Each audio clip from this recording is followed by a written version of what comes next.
Oye, Generalmente de mujeres, en mi experiencia, por lo menos, que he tenido en varios lugares. ¿Ah? Las mujeres van destacando ahí no solamente en la historia, sino que en la redacción de la historia. oye, además el problema Y es Son que más prolijas. uno que cuando uno se va poniendo más viejo, más mañoso, más mañosa, va encontrando todo más malo también, ¿eh? Le va gustando menos cosas en general, ¿no? exactamente, Sí, sí, de ya, la vida en general. te pones más exigente, más selectiva. Sí. Y a Sí. propósito justamente de las mujeres en la historia y de las mujeres que, digamos, de alguna manera colaboran con lo que podemos llegar a conocer sobre la historia, hoy día tenemos eh, Mm, una invitada Un amiga lujo, de un la lujo. casa, sí, un eh, lujo, ¿verdad? y que bueno, que en este esfuerzo que siempre tenemos de historia como descentrada o historia quizás no tan conocida, que no tanto que suena al público, eh, nos puede ayudar también a ver otro tipo de cosas. No sé si Natalia nos quiere presentar a la invitada de hoy Sí, día. es que sabes que, Beta, yo escucho tus palabras y creo que la invitada que tenemos no solamente destaca por ser una tremenda mujeraza, ella sabe que yo la admiro pero un montón, y lo curioso es que nos conocimos por casualidades, que ya vamos a entrar en detalle más adelante, y desde ese momento nos hemos vuelto bastante inseparables porque compartimos mucho en términos académicos y también en términos de amistad. Ella es una persona bastante rupturista porque creo que sus líneas de investigación, para mi gusto, tienen un antes y un después en la historia de las mujeres en Chile, precisamente en este Chile de finales del 19 e inicios del 20. Nuestra invitada es académica de la UNCE, doctora en historia por la Universidad de Santiago de Chile, tiene una larga trayectoria en términos de investigación, porque además Anita se dedica a estudiar a un tipo de mujer que la historia siempre ha querido ocultar, y lo digo con bastante propiedad, porque es una mujer transgresora no solo en términos eh, cotidianos, sino también por cómo ejerce ejerce un oficio que siempre ha sido mal visto, pero al mismo tiempo necesario. Yo no voy a decir Natalia, cuál antes es de que el... nos cuente eso nuestra invitada, ¿te parece que vamos a la presentación de nuestro podcast y Cortina. luego... Buena idea, chiquillos. Se nos iba quedando atrás. Vamos con la cortina y volvemos con nuestra invitada de honor, Ana Galvez Comandini. Cortina. Y como mirar profundo hacia adentro es lo mismo que caminar hacia el mundo, comienza ahora un nuevo episodio de Proyecto Subterra, un espacio de diálogo sobre historia y patrimonio local con una mirada descentrada. Por supuesto, con nuestros panelistas descentrados, Alex Ovalle, Natalia Urra, Francisco Betancourt y Víctor Brangier.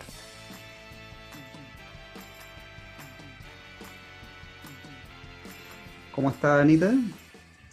Bien, gracias. ¿Todo bien? Todo bien. Muchas gracias por la presentación.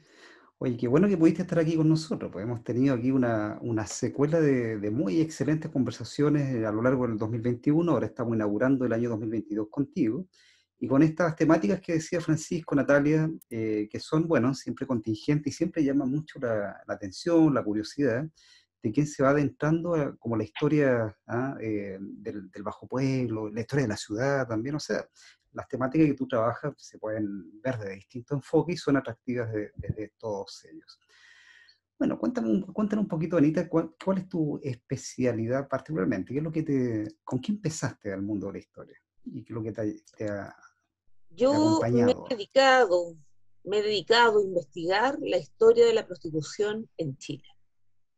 Esa ha sido mi temática central de investigación, desde el pregrado hasta el postdoctorado. Estoy en este tema. Eh, Desde fines del 19 hasta la primera mitad del 20, más o menos esa es la temporalidad que yo abarco. Y partí bien chica.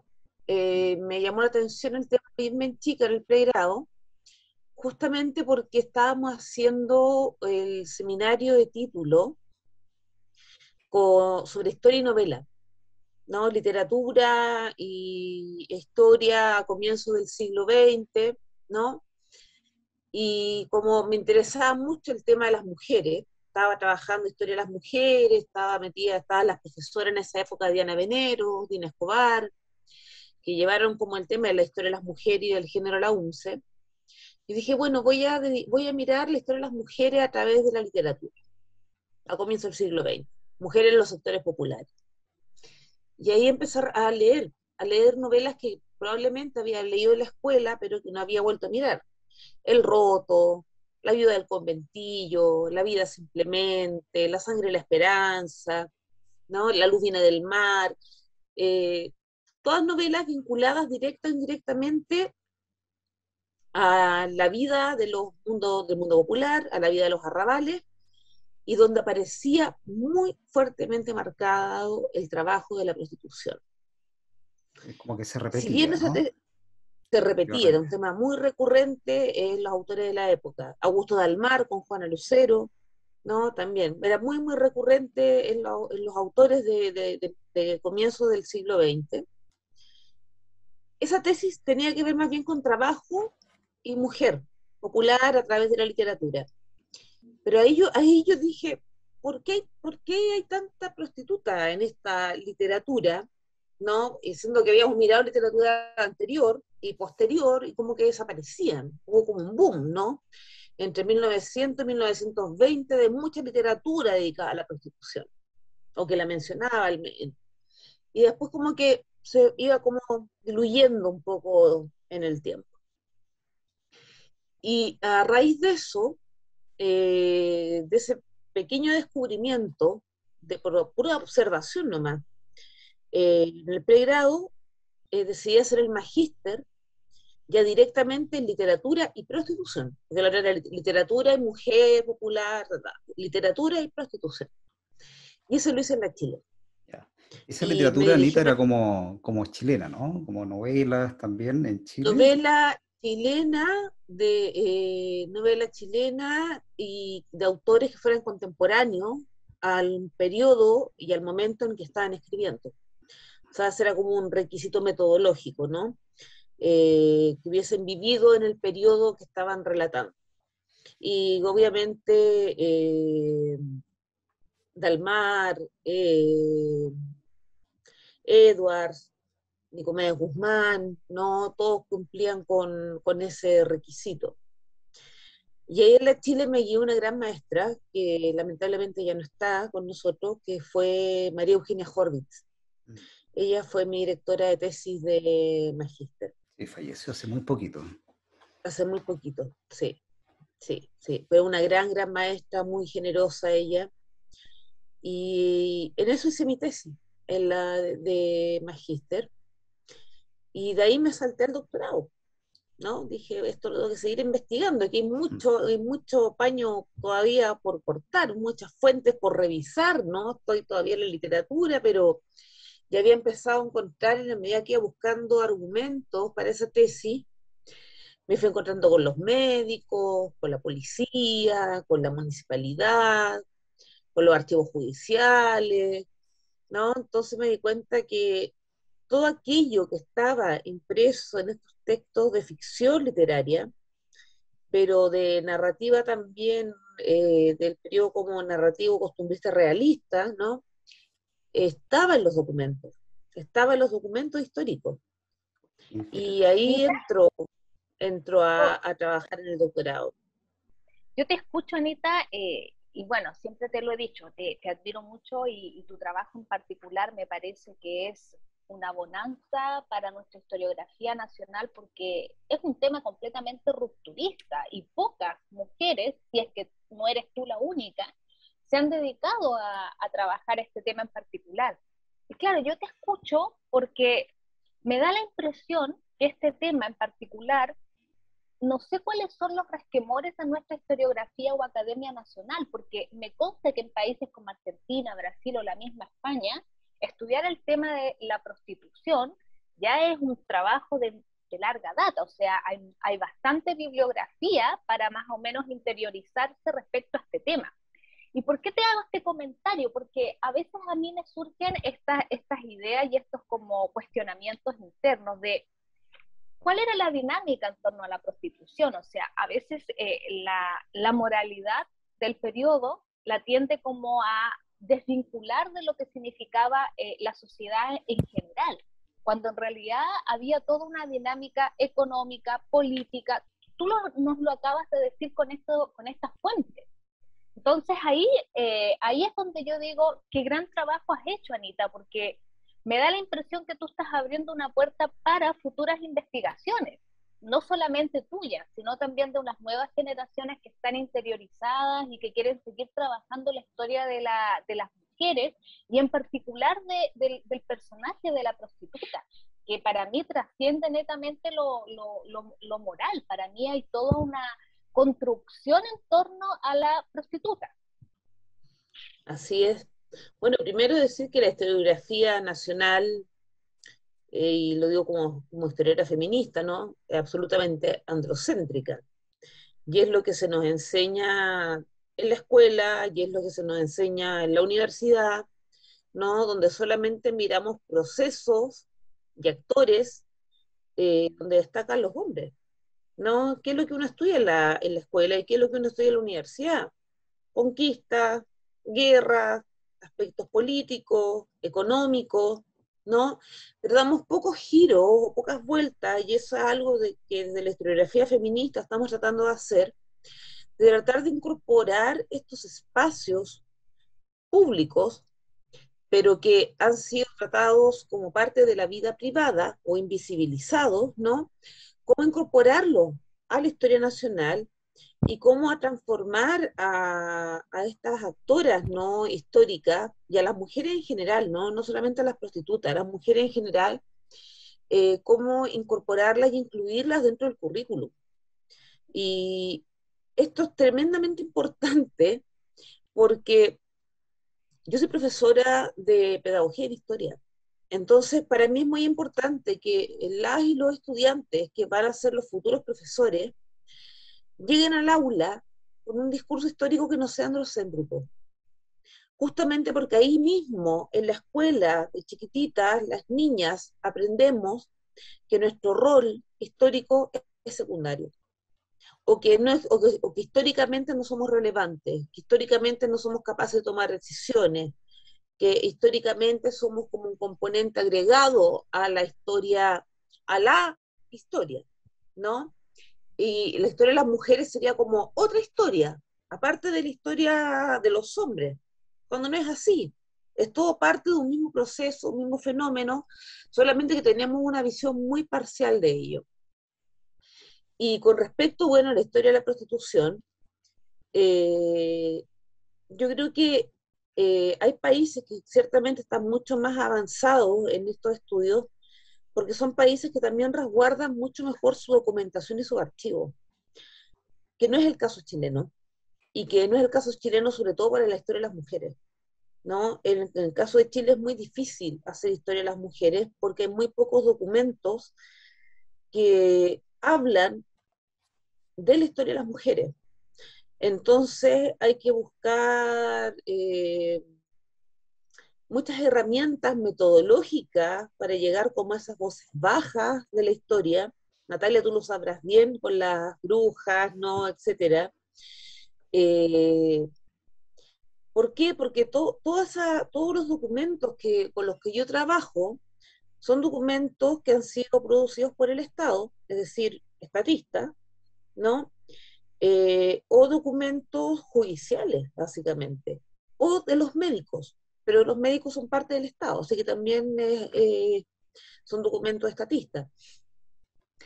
Entonces, ha sido todo un desafío encontrar estas mujeres y poder hacerlas hablar, porque en el fondo ese fue el desafío de la tesis doctoral, porque Álvaro Góngora ya había escrito un libro sobre la prostitución en Chile. La historia de la prostitución, exactamente. Claro, de 1830 hasta 1930, ¿no? Pero es desde la visión de las élites. ¿no? Álvaro Góngora habla desde la visión de las élites y él lo declara y lo menciona. ¿Y quiénes son las élites? Son los médicos, son los políticos, ¿no? Que son quienes están también, históricamente lo sabemos, autorizados para etiquetar, catalogar, nominar y estigmatizar determinados cuerpos, conductas, hábitats, ¿no? Y formas de ser y estar en el tiempo y en la historia. Entonces yo dije, bueno, yo no puedo hacer lo mismo que hizo Álvaro Góngora, hizo un gran trabajo, yo no voy a hacer lo mismo, evidentemente. A mí lo que me interesaba era llegar a las voces de las mujeres, era que las prostitutas hablaran, prostitutas de fines del siglo XIX, de comienzos del siglo XX, porque la visión de las élites ya las teníamos, ya la tenemos, ¿no? Y es la visión que generalmente se plasma en la historia oficial. ¿Rita? Pero ¿cuál era la visión y la experiencia de ellas como mujeres pobres, ¿no? Que ejercían el comercio sexual? Eso es lo que a mí me interesaba rescatar. ¿Crees tú Y eso me que... doctoral. Doctor. Claro. Francisco, dale, dale, dale. Sí, en el fondo, tú, Anita, eres como, de lo que, respecto a lo que tú estás diciendo, es como una especie de Ginsburg respecto de las prostitutas, digamos. Cosa que es bien interesante. Y lo otro que me parece como súper interesante que mencionaste hace poco es esta especie de problema que tendrían, que a lo mejor es discutible, no sé, los archivos chilenos en comparación con la realidad de otros países. Yo te quería preguntar, porque me salta la duda, digamos, no sé, si tú crees que también está quizás esta carencia historiográfica y relacionado también con la estigmatización que tú mencionabas, de parte de las autoridades, por ejemplo. Si esta carencia historiográfica también se refleja en que, a diferencia de Chile, en otros países quizás culturalmente se están liberando más de lo que es la prostitución como tabú, ¿no? Porque sabemos en Chile, una sociedad, lo hemos conversado acá en Subterra en otros capítulos, el recato, la moralina, Todo. digamos, la represión moral.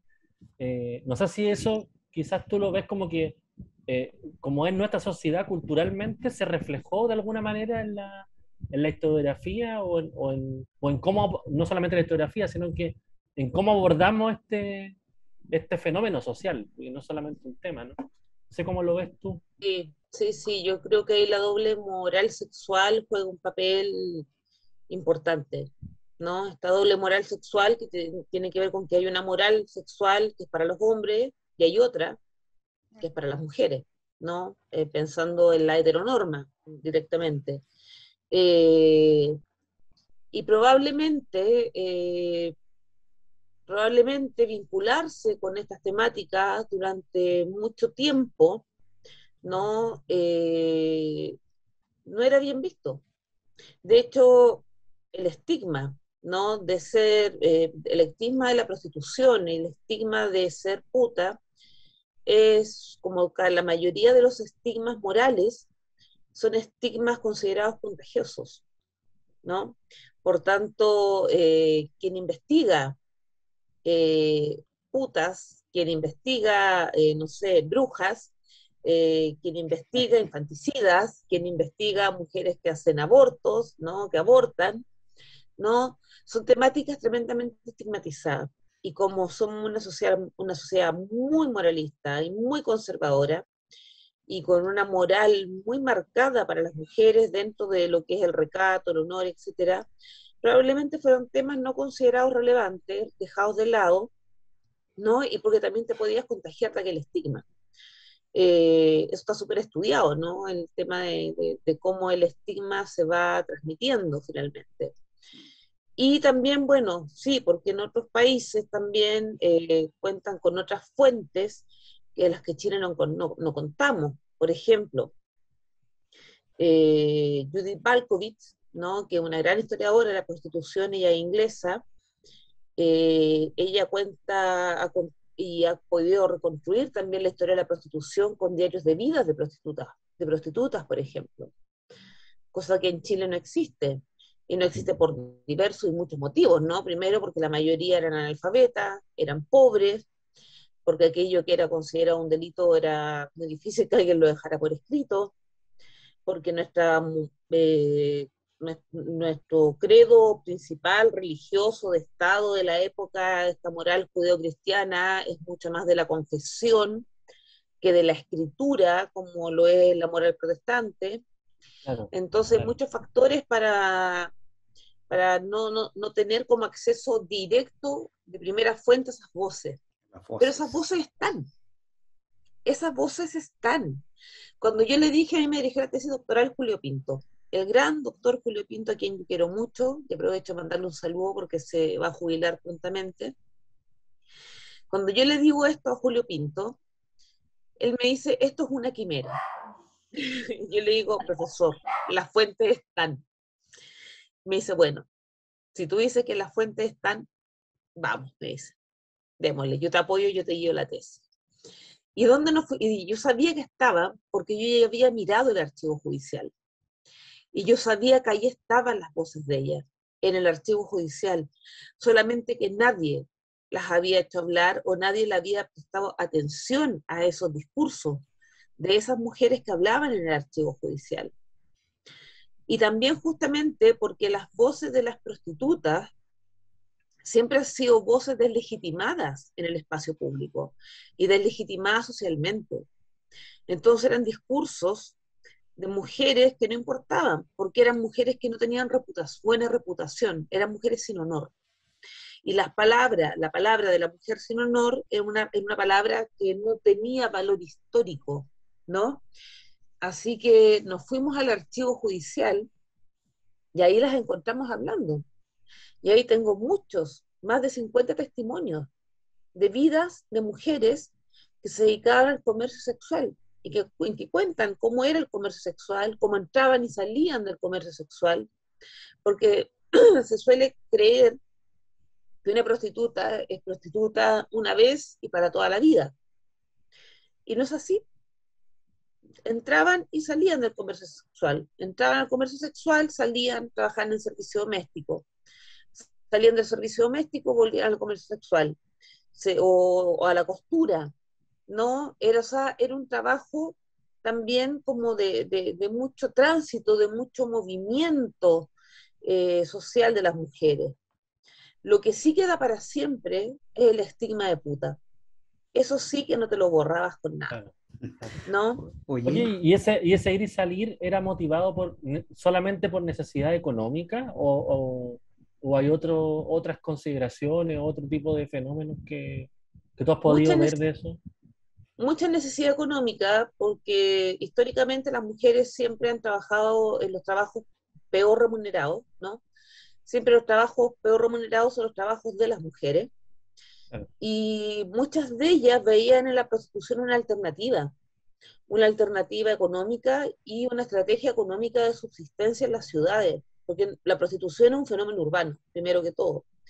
Es un fenómeno que ocurre en las ciudades, es un fenómeno donde hay intercambio de dinero, ¿no? Por tanto, un fenómeno que está muy ligado al proceso de industrialización capitalista, además, y donde las mujeres tienen trabajos mal remunerados, ¿no? Costura, lavado, servicio doméstico, obreras de fábricas que ganaban 50% menos que los obreros por la misma función, no lo digo yo, lo dice Peter Rechazo. Entonces, obviamente que en la prostitución se veía una alternativa económica distinta, pero con un costo social tremendamente alto, ¿no? Que era este estigma de puta, no de prostituta, de puta, porque es distinto ser prostituta a ser puta, ¿no? Este estigma de puta que te quedaba para toda la vida. siempre. Sin embargo, muchas de ellas Sí. decidían asumirlo. Sabes que yo te escucho y como que todo este discurso que gira en torno a la construcción de la puta, a mí me hace mucho sentido porque las mujeres transgresoras en general tienen que cargar con estos prejuicios. Hace poco, en uno de los seminarios que estaba dictando con mis estudiantes, hicimos un taller sobre historia de la brujería, Y uno de ellos se encontró con un expediente muy interesante donde la misma bruja a la que están condenando, en un momento le dice a los inquisidores, yo prefiero ser bruja pero no puta, mi moral es intachable. Cuando este alumno me lo comentó, yo le dije, pero mira qué fascinante el expediente con el que estás trabajando. Era un expediente creo que de Toledo, no era nada relacionado a Lima, que es lo que yo trabajo. Pero cuando te escucho, me hace tanto sentido porque cuando tú dices las voces deslegitimadas, actualmente yo estoy desarrollando un proyecto que tiene que ver con las mujeres que fueron abusadas por los sacerdotes en el confesionario, ya que la Inquisición lo denominó la solicitación. Y por ejemplo, cuando yo leo estos nuevos documentos, fue toda una novedad para mí, pero por ejemplo, cuando van donde el inquisidor y están acusando al sacerdote, al final el inquisidor dice que hay que creerle porque la moral y la conducta de esta denunciante es intachable. Así como hay otra que dice, no puedo dar fe si la moral de ella es correcta, pero sí es igual a las palabras que decían las testigos anteriores. Entonces, ahí nos vamos dando cuenta cuando tú nos dices el cómo las voces femeninas se deslegitiman. Y se deslegitiman a lo largo de la historia y el cómo la moral nuestra es tan importante para darnos crédito o no. Y que para mi gusto eso es lo que ha generado también tanta violencia y abuso hacia nuestro sexo, en particular. Y Porque siempre, para darle crédito en justicia también, porque son claro, mujeres en espacio justamente, judicial. Sí. Oye, justamente. chiquillos, bueno, estamos en el episodio número 18 conversando con Anita Gálvez, especialista en historiadora, ¿cierto? Especialista en historia de la prostitución en Chile, en Santiago particularmente, a fines del siglo XIX. Y no sé, Francisco, Natalia, ¿qué le pareció a usted? Pero esta trayectoria, como que cuenta Anita, cómo va descubriendo el mundo de la prostitución y luego las prácticas de las prostitutas, como que su agenda transita, Anita, tal vez desde la historia de la prostitución, ¿no?, a la historia de las prostitutas, ¿no?, según lo que nos vas contando, porque aparecen ahí las novelas, o sea, son un género, ¿no?, literario que habla sobre, ¿no?, pero luego tú vas y descubres las voces de ellas, ¿eh? Entonces ahí se pone un poco más pesada la pista. Bueno, por eso hiciste esa investigación en un contexto doctoral, donde hay más tiempo y tienes que ponerle más, sudar la gota más gorda, ¿no? Porque también las visiones son más variadas. Uno encuentra la construcción de ese discurso sobre ellas y desde ellas en mucho más documentos, no solamente las novelas, sino también, como tú decías, en documentos de las municipalidades, ¿no?, en tesis de derecho, qué sé yo, que tratan de regular también, ¿no?, porque no se prohíbe, pero tampoco se permite, se regula, ¿no?, una cosa, ya nos podrás contar un poquito de eso también. Y también los expedientes judiciales, que es un mundo para dedicarle una vida completa, ¿no? Entonces, Así es. ahí como que te metiste ahí en la pata de los caballos y bueno, ¿cómo saliste de eso al final, ¿no? Salí cansada, muy cansada, pero muy satisfecha con el trabajo. Y aprovecho para hacer el aviso que el libro de mi tesis doctoral se llama Ganar con el cuerpo y se publica ahora el primer semestre del 2022 en Loma. Nos avisó. Bien, Felicitaciones.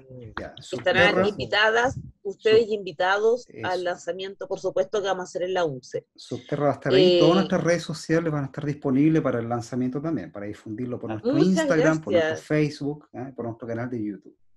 Qué Se bueno. agradece, se agradece. Como dice Víctor, sí, fue un trabajo muy arduo, porque claro, están las fuentes judiciales, están las fuentes policiales, estaban las fuentes médicas, ¿no? Y había que triangular mucha información, porque sabemos que ninguna fuente es transparente. Eso para mí es una cosa sine qua non en la historia, ¿no? Ninguna fuente es transparente para mirar al pasado. Por tanto, para encontrar a las voces de esas mujeres, claro, estaban en el archivo judicial, pero sabemos también que en el archivo judicial están las voces de las mujeres que están siendo interrogadas por un juez, ¿no?, donde hay un escribano, o sea, hay muchas mediaciones entre medios, Hay un ¿no? cuestionario. Claro, justamente, que pueden ponerle un poco de ruido, ¿no?, al sonido de estas voces. Sin embargo, tuve la suerte de dar con un expediente donde ellas hablan muy libremente, ¿no? Y muy libremente, no solamente tan ajustadas quizás al cuestionario, sino que donde además se explayan mucho más con respecto a cómo era su vida antes y durante el ejercicio de la prostitución, ¿no? ¿Por qué llegan a ser prostitutas? De hecho, un dato de la causa, cuando yo partí en el Archivo Nacional buscando causas de prostitución, encontré 2. ¿Por qué? Porque la prostitución no era un delito en Chile. O sea, aprendizajes de investigación, ¿no? Entonces digo, claro, si la prostitución no es un delito porque está regulada municipalmente de 1896 a 1925, en el 25 se prohíbe, ¿no? Con un código sanitario, código LON, código eugenista, además, ¿dónde las encuentro? Y claro, están en los casos de corrupción de menores, porque así lo tipifica el Código Penal, ¿no? Entonces, las causas de corrupción de menores y de abandono de hogar, ¿no? Porque el abandono de hogar lo hacían solo las mujeres, estaba penado solo para las mujeres, no para los hombres, ¿no? Ahí comencé a encontrar muchas voces de mujeres jóvenes que se dedicaban a la prostitución. Mujeres jóvenes de 15, 16, 17 años, ¿no? 18, que en el periodo eran menores de edad, por tanto seguía siendo corrupción de menores, ¿bien? Y muchas, claro, mis estudiantes cuando yo les digo, claro, yo tenía 15 años, 16 años y era prostituta. Entonces me dicen, profe, tan chiquitita. Y le digo, sí, chica, pero en esa época se casaban a los 13 y tenían hijos a los 14, ¿no? Y a los 15 ya tenían 2. O sea, la vida de las mujeres era muy distinta antes también, ¿no? Entonces hay que mirarlo también dentro de ese contexto. Y por otro lado, bueno, todos los discursos médicos, ¿no? Y los discursos médicos que se van instalando como voz de autoridad y que van instalando los estigmas también sobre la prostitución. La sífilis, sobre todo enfermedades venéreas, ¿no? Como tema de salud pública, enfermedades venéreas. Como enfermedad social, de higiene moral, ¿no? De higiene social, la prostitución. Como tema de higiene pública y salud pública, sífilis y gonorrea son los 2 grandes temas que permean el periodo. Y que de repente, de un momento a otro, en la década del 40, desaparecen de los registros médicos. Los médicos dejan de investigar prostitutas, dejan de investigar sífilis, dejan de investigar gonorrea, ¿no? Es una caída así, pero libre, ¿no? Como y uno dice, ¿qué pasó? ¿Qué pasó? ¿Qué pasó acá, no? Y claro, se descubre la penicilina. Ah, bueno, ya. Y al descubrirse la penicilina, sacaba el problema de las conocidas enfermedades venéreas de esa época. Claro. Porque ya con una inyección de penicilina solucionabas enfermedades que antes eran mortales, como la sífilis, ¿no? Que se iba al cerebro, a los riñones, a otros órganos, ¿no? Etcétera.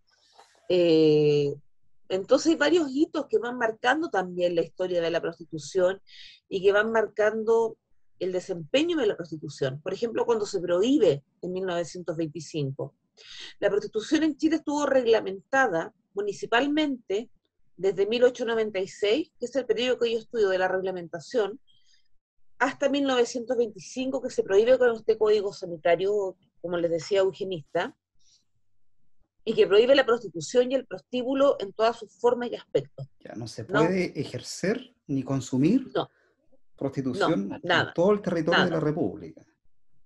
Y había que cerrar los prostíbulos, ni siquiera si eras prostituta independiente, nada. Eso fue el 25. Por supuesto, el 25. ¿Qué pasó? Por supuesto que adivinarán qué pasó. Echa la ley, echa la trampa. La prostitución, lo que pasa es que no se acaba. Se va a la clandestinidad. Eso es lo que ocurre. Entonces, ahí es donde encuentro más información rica en los expedientes municipales, policiales, ¿no? ¿Por qué? Por clausura de prostíbulos, sumarios por venta de alcohol en los prostíbulos, sumarios por alcaldes en los prostíbulos, en la época de la prohibición.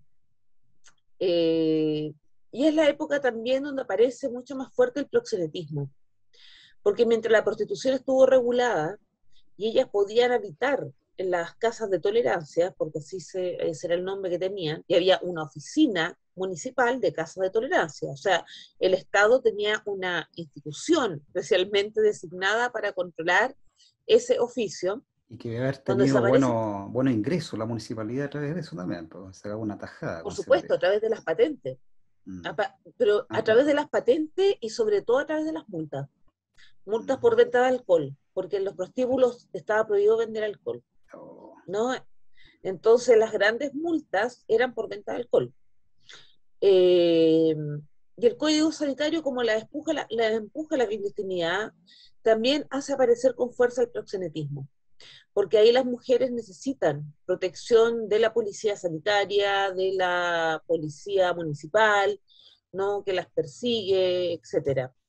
Eh, como esto no funciona, y se dan cuenta que en realidad y los mismos médicos empiezan a pedir a gritos que por favor se regule nuevamente la prostitución porque la sífilis era imposible de esta forma hacer los controles sanitarios a las prostitutas que tenían que hacer los médicos.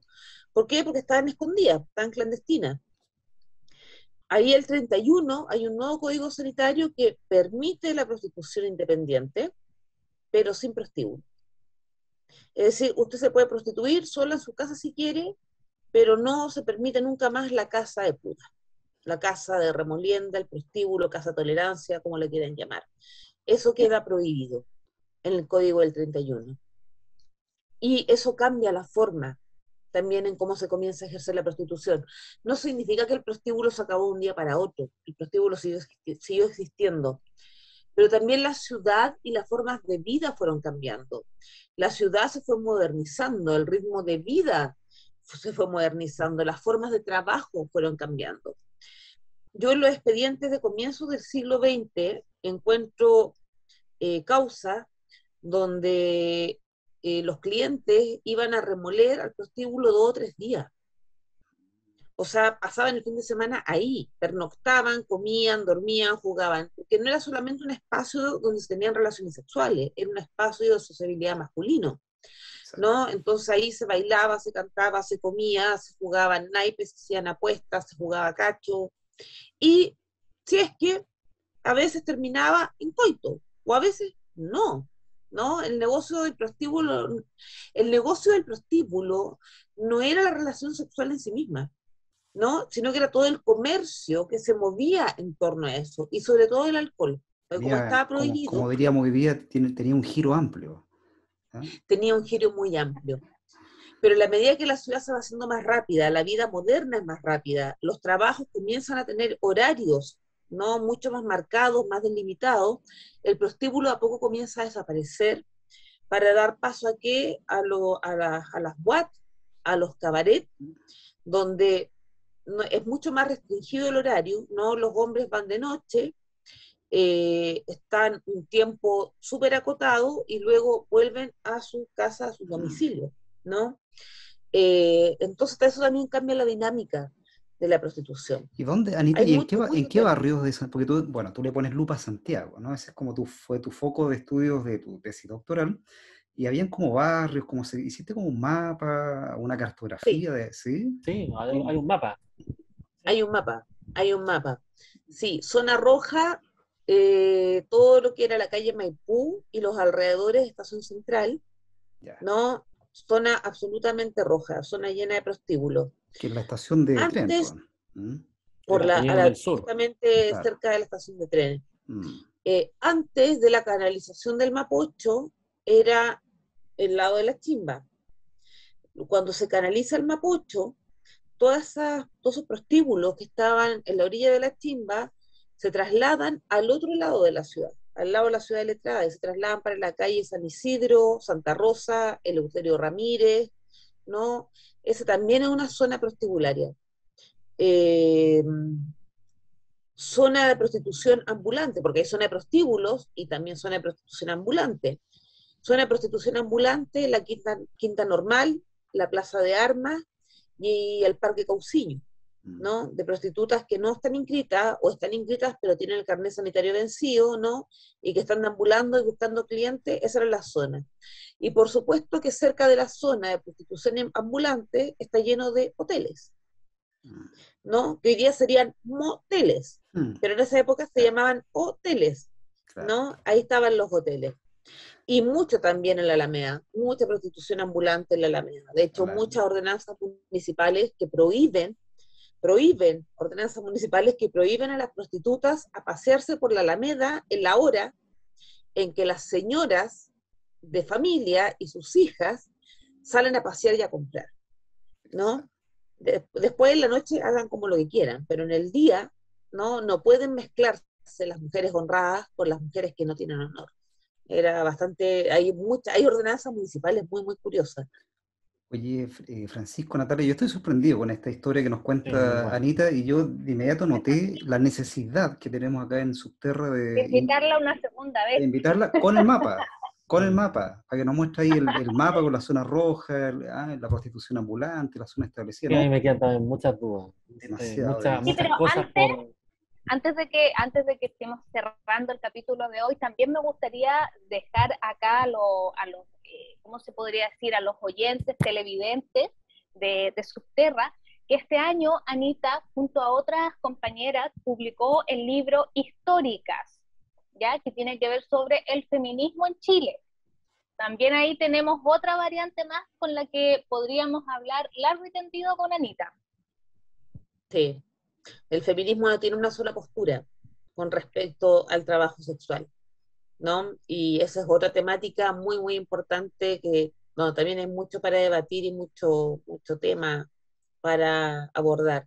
Yo soy pro trabajadoras sexuales, esa es mi postura, ¿no? Uno toma posición políticamente cuando investiga, cuando escribe, ¿no? Y mi postura es pro derechos de las trabajadoras sexuales como trabajadoras. Y así lo planteo en mi investigación también. O sea, yo parto escribiendo, ese es mi lugar de enunciación, ¿no? Finalmente. Así que sí, si quieren invitarme a otra oportunidad a hablar de eso, yo encantada. Voto sí. Sí, pues.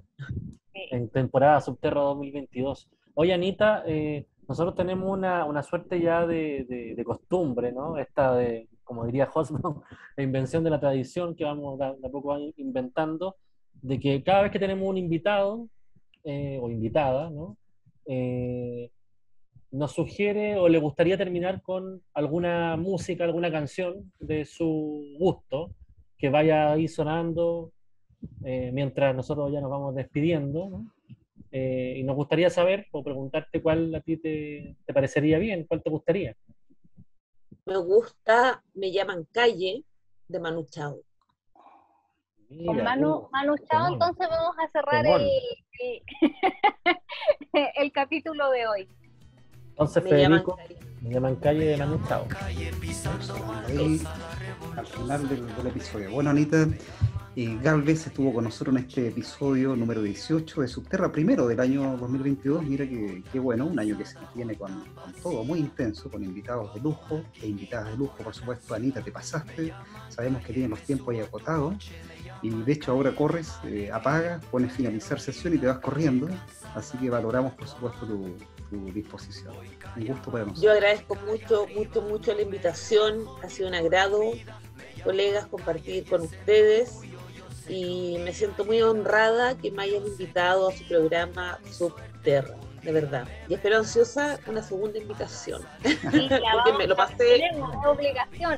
pasé muy bien, me encantó estar acá, me sentí muy cómoda, así que muchas gracias. Gracias a ti, Anita. Gracias a ti. Bueno, nos vemos en la próxima, chiquillos. Que estén muy bien. Chao, un abrazo a todos nuestros oyentes. Chao. Calle más calle, me llaman calle, sin futuro, me llaman